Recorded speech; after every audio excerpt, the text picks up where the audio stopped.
Në zemër të qytetit historik të Taxco, së në Meksik, festimet e javës së shenjtë marrin një dimension sa dramatik, aq edhe tronditës, duke shfaqur forma të besimit që sfidojnë kufijtë e qëndrueshmërisë njerëzore.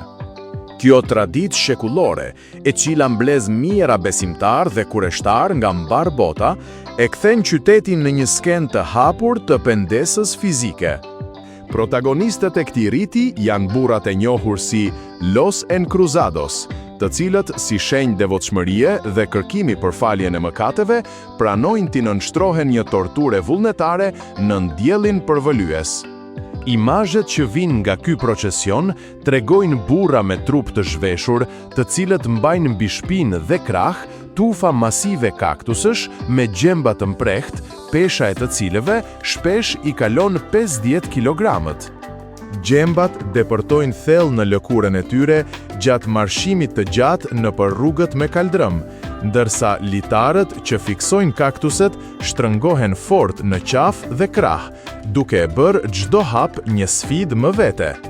Pjesëmarrësit mbajnë fytyrat e mbuluara me maska të zeza për të ruajtur anonimitetin, pasi sipas doktrinës së tyre, sakrifica duhet të jetë një akt i pastër për ulësie, përpara Zotit dhe jo një mjet për të fituar vëmendje publike.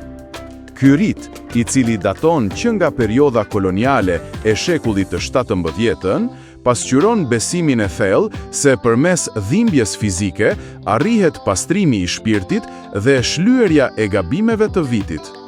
Megjithse kritikohet shpesh nga vëzhguesit ndërkombëtar për egërsinë e tij, për banorët lokal, kjo mbetet një trashëgimi e shenjtë që simbolizon vuajtjet e Krishtit.